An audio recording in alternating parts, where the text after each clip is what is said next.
Good afternoon from SpaceX headquarters in Hawthorne, California. It is July the 3rd and sunset at our Florida launch site at the Kennedy Space Center. The SpaceX team is preparing for launch of the Falcon 9 in just under 10 minutes from now. Launch is scheduled at 35 minutes after the hour, or 00:35 Universal Time, or 8:35 p.m. Eastern Daylight Saving Time. Now, I'm John Isbrucker, Falcon 9 Principal Integration Engineer, and I'll be bringing you updates and commentary during today's webcast. Now, this is our third launch attempt in just 10 days. Our first attempt was Bulgaria-Sat 1 on June 23rd. Our second launch was Iridium 2 on June 25th. And thanks to the great work by the Cape and Hawthorne ground, vehicle, and payload teams, we're preparing for launch of Intelsat 35e minutes from now. And our first reflown Dragon spacecraft splashed down this morning in the Pacific Ocean in the early morning hours, completing its 31-day trip to the International Space Station. So it's been a great couple of weeks here at SpaceX as we count down to liftoff of Intelsat 35e.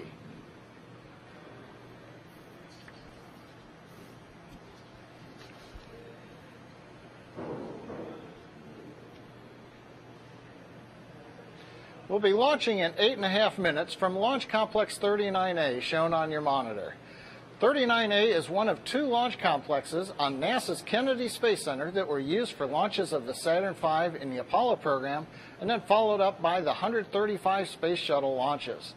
Now, not visible in the typical view, but you can see here at the end of the long ramp is the hangar at the edge of Complex 39A. This hangar houses both Falcon 9s and Falcon Heavy stages. Final integration of the rocket with the spacecraft is also performed in the hangar. From there, we roll the assembled rocket north up the ramp to the crown of the launch pad. You can see the pad is slightly elevated above the surrounding landscape. This allows us to have the large flame bucket underneath to channel the thrust away from the rocket. Now, on the launch pad, we've got two facilities: a fixed service structure with the large lightning rod that's on top. You can see it right behind the Falcon 9. And just to the left is the rotating service structure. We're continuing to demolish that this year. It's no longer needed by SpaceX after the Space Shuttle program. On the pad itself, you can see Falcon 9, the two-stage rocket in white, topped off by the payload fairing 43 foot long that surrounds the Intelsat 35e spacecraft. Now, in the close-ups, you can see there are no recovery systems on the first stage. Their landing legs and grid fins were not installed at the launch site. So our coverage today will focus solely on the second stage as it heads into orbit. And we do plan to bring you mission coverage through spacecraft separation today. Now, we're currently at T-minus 6 minutes 47 seconds, continuing to count down on the Falcon 9. The good news is the SpaceX team working no issues. We have finished loading RP-1 fuel onto both stages. We're continuing to load liquid oxygen onto both the first and second stage, as is typical. Now, a word on yesterday's abort. There is a normal guidance check in the countdown that's done at T-minus 10 seconds. And yesterday, we issued an automatic abort based upon some guidance data that looked to be out of family. We did further analysis shortly after launch, and a review of the vehicle showed that the guidance system and the flight vehicle were in good shape. We actually had a problem with the ground limits that we have since modified, so we should not see that same abort today. So everything on the Falcon 9 is looking good for an on-time launch in just a few minutes from now. The Intelsat 35e spacecraft is on internal power, working no issues. They're ready for launch. The range, air, and sea spaces are clear. And the weather, well, obviously we had to use up our hour window, but it looks like the weather has moved far enough away that we should get a launch attempt coming up in just over 5.5 minutes. Now, for some information on the mission and capabilities of the epic Intelsat 35e spacecraft and system, we have a short video for you from our customer, Intelsat.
T-minus 3 minutes, 43 seconds. Everything continues to count down towards an on-time launch at 35 minutes after the hour.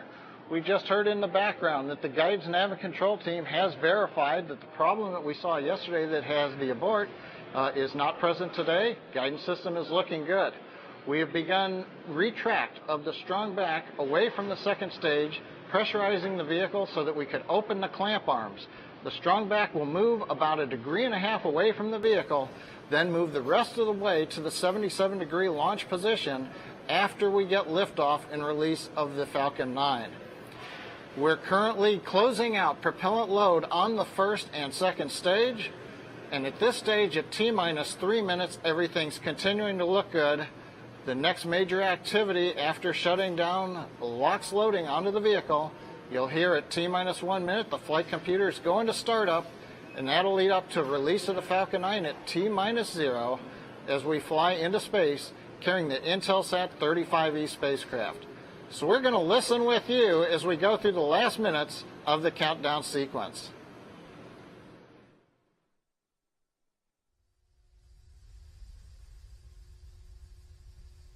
Stage 2 return manifold secured.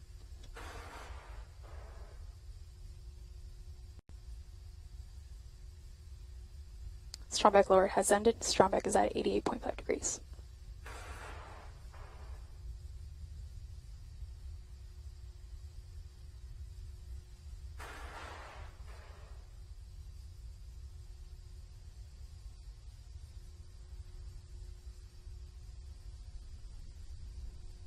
Stage 2 lock secured. Falcon 9 is on internal power.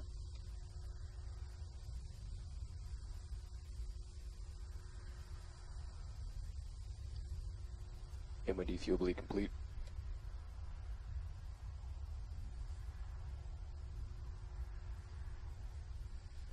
Vehicles in self-align. Ground gas closeout has started.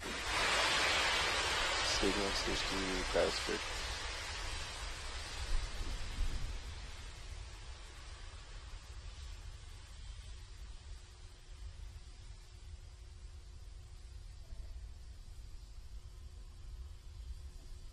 FTS announced AFTS is ready for launch. AFTS is ready for launch.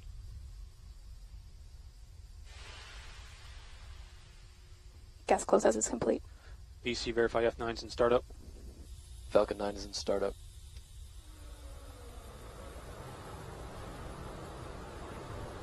Stage 1, Stage 2, press for flight. LD verify go for launch. Go for launch.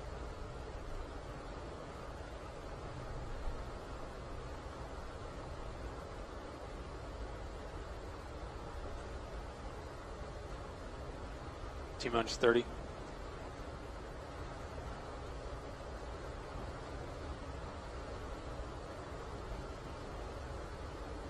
T-minus 20.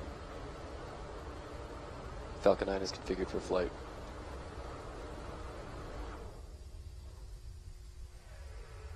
T-minus 10. Set a launch abort sequence.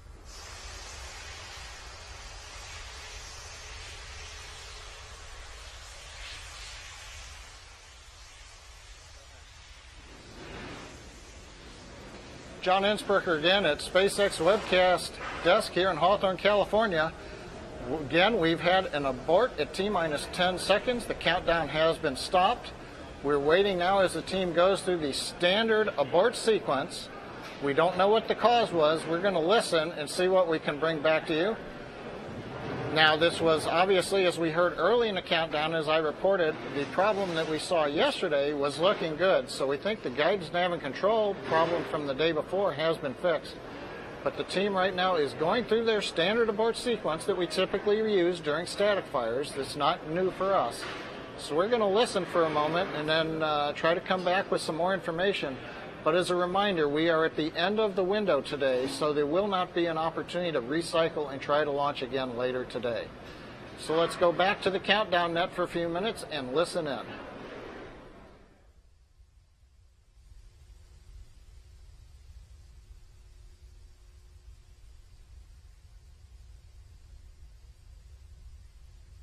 CLC on countdown, we're proceeding to offloads.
Welcome back, John Innsbrucker again. We're still waiting for the launch director to give an update. Currently, the team is going through the safing procedure and stepping into the propellant offload steps, and we are continuing to protect a launch opportunity on tomorrow, the 4th of July. But we're waiting for just another minute or two to see if we can bring you any information about the hold itself before we end the webcast. So hang in there for another couple of minutes. We'll be back then with a final summary.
Good afternoon, good evening again from the Hawthorne headquarters webcast desk for the Falcon 9 launch of Intelsat 35e. At this time, we still do not have definitive information on what caused the scrub at T-minus 10 seconds. As I mentioned earlier in the webcast, at T-minus 10 seconds, that's one of the points where we routinely check a lot of data on the vehicle to make sure that everything is good to go as close to launch as we can measure it. Now, as is typical, when you have something that causes a hold in the countdown, or in this case, a scrub for the day, the first pieces of data may actually not be, what you might want to call out as the cause of the hold. So that's where the SpaceX engineering team is going through, threading that information together. We have all the telemetry coming off of the rocket, so we've got plenty of information, but they're taking their time right now to understand what system they're really looking at that would be the cause of the hold. So you'll have to follow us on our social media sites as we get more information. Now, as a reminder, scrubbing at T-minus 10 seconds, not unusual. When we test fire the rockets in Texas or even at the launch site, we run an abort sequence, as it's called, so that we can safe the vehicle. We've already gone through that, and we have moved on into offloading propellant in order to protect another launch opportunity, possibly tomorrow, if the investigation allows it to proceed. At the same time, the spacecraft team, they're going back to external power. They're checking their systems, but they report no issues right now, so they would also be good to go for the moment. So that's going to wrap it up. We had an extended countdown today. We had to wait for the weather, and we got to T-minus 10 seconds before we had a hold. Once again, called by the automated abort criteria. We were not able to recycle because we were out of the window. So with that, our earliest launch opportunity, again, may be tomorrow, the 4th of July here in the United States, a great holiday, and we'll see whether or not we have a rocket that will be able to fly on that day. So with that, I'd like to thank everybody, thank our customer, Intelsat, the range for being up today, and hopefully tomorrow to support us, the FAA on licensing, and you, the viewers, for watching along with us. That's going to end our webcast for today. Hopefully we'll be back on with you tomorrow. For now, have a good evening, and goodbye.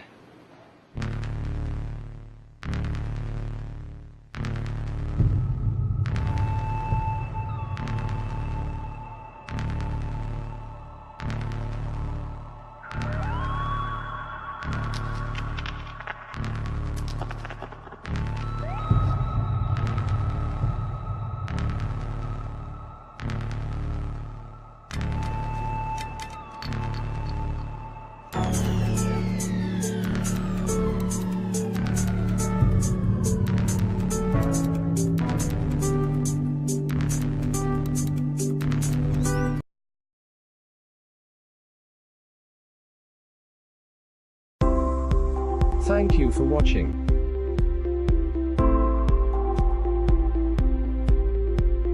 Click below to watch more videos. And don't forget to subscribe and press the bell icon.